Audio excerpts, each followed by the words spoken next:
شيخ صفر فرمان الشيخ ربيع حفظه الله.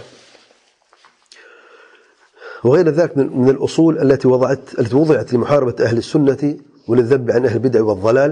اس کے علاوہ بھی جو اصول بنائے گئے ہیں اہل سنت کی محاربت کے لیے اور ان کی مخالفت کے لیے اور اہل بدعت اور گمراہی کا دفاع کرنے کے لیے مختلف اصول لوگوں نے وضع کی. میں سے صرف ان دو کا ذکر یہاں پہ منہج موازنات اور وسیع منہج جو اخوان مسلمین کا جو نعرہ ہے وہ یہ سب جو مصیبتیں ان لوگوں سے آئی ہیں. جب زیادہ سیاسی جماعت ہے جو اسلام کے نام پر یعنی ووٹ بھی لیتی ہے اور اپنا سکہ جماتی ہے صرف اسلام کے نام پر. اقتدار جب حاصل ہو جاتا ہے پھر دیکھ کس طریقے سے اپنا رنگین کی طرح یہ لوگ بدل لیتے ہیں. تو یہ سارے سیاسی نعرے ہیں. لیکن عجب بات یہ کہ بعض دیندار لوگوں نے ان سیاسی نعروں کو اپنا منہج بنا لیا ہے اور اس باطل مناہج سے اہل سنت جماعت منہج کی مخالفت کرتے ہوئے اسے ہدم کرنے کی ناکام کوشش کی جا رہی ہے. تو اہل سنت و جماعت کا منہج بالکل واضح ہے. یہ شیخ صاحب فرماتے ہیں نحن نريد شبابا اذكياء فطناء. ہمیں ایسے جوانوں کی ضرورت ہے جو سمجھدار ہے, عقل مند ہے, جو ان مسائل کو اچھی طرح سمجھ سکتے ہیں, بے وقوف نہیں ہیں. سلفی جوان بے وقوف نہیں ہے کہ ایسے لوگوں کی باتوں میں آ کر سیاسی نعروں کو اپنا کر اپنا دین بنا کر اور اہل سنت و جماعت کا مقابلہ کرتا رہے گا. بلکہ ہمیشہ جو سلفی جوان ہے وہ سمجھدار ہے اور ہمیں ایسے جوانوں کی ضرورت ہے جن کے پاس الولاء والبراء واضح ہے, کون دوست ہے کون دشمن ہے, علم کی روشنی میں دوستیں رکھتے ہیں اور دشمنیں رکھتے ہیں. اور افسوس ان لوگوں پر ہوتا ہے جو اپنے ہی ساتھیوں سے برات کا اظہار کرتے ہیں بغیر کسی وجہ کے, خود غلط فہمی کا شکار ہوتے ہیں اور ولاء والبراء پر غلط سمجھ کر اپنی یعنی بے وقوفیوں کی اور جلد بازی کی وجہ سے اپنے ہی بھائیوں سے قطع تعلقی کر لیتے ہیں اور بات کرنے چھوڑ دیتے ہیں. بعض یہ تہمت بھی لگاتے ہیں کہ اہل سنت ویسے بھی نہیں ہے, یا تحذیر کرتے ہیں بغیر کسی علم کے بغیر کسی دلیل کے. کیا یہ شیخ صاحب کے اس جملے پہ اترتے ہیں نحن نريد شبابا اذكياء فطناء؟ کیا یہ سمجھدار اور عقل مند جوان ہیں؟ میرے بھائی دونوں طرف دیکھا جاتا ہے. آپ ہدایت رد تو کرتے ہیں, ٹھیک اچھی بات ہے. آپ اپنے اہل سنت اور جماعت کے بھائیوں کو رد کیوں کرتے ہیں, کس بنیاد پہ کرتے ہیں؟ ہاں آپ کے پاس علم ہے دلیل ہے تو اچھی بات ہے, علماء کے اقوال ہے تو اچھی بات ہے. علم کی روشنی میں آپ مخالفت کریں, ادب کے دائرے میں رہ کر غلطی کی نشاندہی کریں اور پھر آپ نصیحت کریں.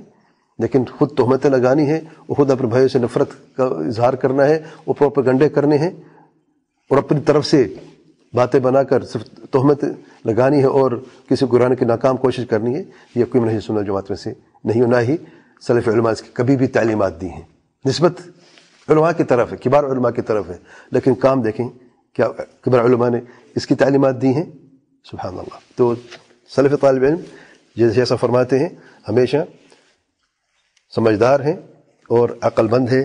سمجھدار عقل مندی سے کام کرتے ہیں, صبر تحمل سے کام کرتے ہیں, علم کی بات کرتے ہیں, ادب کے دائرے میں رہ کے بات کرتے ہیں, دلیل کی روشنی میں بات کرتے ہیں, نہ کہ ایک طرف البدعت سے دوری اختیار کرتے ہیں اور دوسری طرف پھر اپنے ہی بھائیوں کے خلاف باتیں کرتے ہیں. یہ بھی کوئی عقل مندی سمجھداری نہیں. جیسے البدعت کے ساتھ رویہ ہے ایسوں کے ساتھ رویہ نہیں کیا جاتا. ایسا یہ منہج حدادیہ کا منہج ہے, واللہ بڑا خطرناک منہج ہے, یاد رکھیں. بعض لوگوں کو جلد بازی اور بے وقوفی لے ڈوبا ہے. وہ خود حدادوں کو رد بھی کرتے ہیں, نفرت بھی کرتے ہیں, لیکن راستہ وہی اپناتے کو پتہ تک نہیں ہوتا. اس لیے حد فاصل اچھی طرح دیکھ لیں, اور واللہ بڑا خطرناک راستہ ہے. حدادیہ کا منہج جو ہے غلو کا منہج ہے, اور شیخ ربیع نے جتنی ان کے خلاف یعنی تحریک مہم چلائی اور علمی رد کیا ہے آپ سوچ بھی نہیں سکتے. عجب ہے ان لوگوں پر جو شیخ ربیع کی طرف اپنی نسبت بھی کرتے ہیں اور اسی منہج پر چلتے ہیں. واللہ شیخ ربیع ان سے بری ہیں, شیخ عبید ان سے بری ہیں, اور ہمارے سلف علماء ان سے بری ہیں. یہ حدادیوں کا منہج ہے اور باطل منہج ہے. اس جماعت دیکھیں ہمارے علماء ہمارے طالب علم کوئی معصوم ہے کیا؟ غلطی عالم سے ہوتا ہے, طالب علم سے بھی ہو جاتی ہے. اگر غلطی ہوئی ہے تو اس غلطی کی نشاندہی کریں علم کے دائرے میں, دلیل کی روشنی میں, ادب کے دائرے میں رہ کر, اور اگر نصیحت قبول کی جائے تو ٹھیک ہے. اگر اجتہادی غلطی بھی ہو گئی ہے یا کسی ایک جزئیے میں غلطی برقرار ہے کسی عالم کے طالب علم کی, اس کے ساتھ جو معاملہ ہے حدادوں نے نہیں کیا جاتا کہ بدعتی ہے یا نفرت ہے یا بغض ہے یا دوری ہے, تحذیر ہے اور اس کے خلاف مہم چلانی ہے. یہ طریقہ غلط ہے. تو اللہ کے لیے ان مسائل کو اچھی طرح سمجھنا ہے، اور سمجھنے کے ساتھ ساتھ عقل مندی اور حلم تحمل سے کام لینا ہے، پھر فیصلہ کرنا ہے۔ بعض لوگ جو ہے نا، یہ کان اور یہ زبان، اوپر اسٹور تک معاملہ نہیں جاتا، دماغ میں تھوڑا سا جا کے سمجھنا یا علماء سے رہنمائی سے بات کروں وہ نہیں ہوتا، کان تک بات پہنچی زبان پر آ گئی۔ وہ ہمیشہ میں نے اس کی مذمت کی اور بار بار طلاب علم کی یہ نصیحت کی ہے کہ اس کی اچھی طرح دیکھ لیں آپ کہہ کیا رہے، واللہ ہمارے ایک ایک لفظ درج ہو رہا ہے، اور واللہ قیامت کے دن ہم نے اس کا جواب بھی دینا ہے۔ اس لیے کہنے سے پہلے، بولنے سے پہلے کیا کرو، تولو، پہلے تولو پھر بولو، اور تولنے کے لیے دماغ تک بات کو جانے دو، صبر تحمل سے کام لے کر پھر جا کے بات کرو۔ دیکھو علماء نے کیا رہنمائی کی ہے، رد کیسے کیا جاتا ہے اہل بدعت کا، اور کیسے کیا جاتا ہے اہل سنت کا، نصیحت کیسے کی جاتی ہے، اس کا طریقہ کیا ہے۔ طریقہ تو پہلے سیکھو نا، اور پھر آپ اس میدان میں کہتے کود پڑو، جیسے کہ اہل بدعت کہتے ہیں، خوارج کی سوچ والے اور یہ دوائش اور قاعدہ والے کہتے کود پڑو میدان جنگ میں، کامیابی اللہ تعالیٰ دے گا، بغیر شروط کے جہاد کرو۔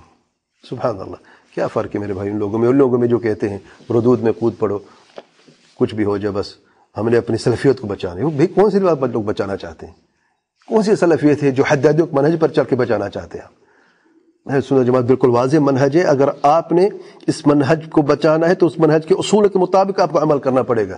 اپنی خواہش کو ایک سائڈ پہ رکھ کر آپ چاہتے ہماری خواہش بھی ساتھ چلے اور وہیں سلف بھی ساتھ چلے، واللہ ناممکن ہے، سوال نہیں پیدا ہوتا۔ اگر دل کو پاک رکھیں، صاف رکھیں بغض نفرت سے، اور اس حدادیوں کے منہج سے آپ دوری اختیار کریں، توبہ کریں، اور اصول کے مطابق اس منہج پر آپ چل کے دیکھیں کیسے آسانیاں ہوتی ہیں اور کس طریقے سے اللہ تعالی رحمت اور برکتیں نازل ہوتی ہیں۔ واللہ اعلم، سبحانک اللہم وبحمدک، اشہد ان لا الہ الا انت، استغفرک واتوب الیک۔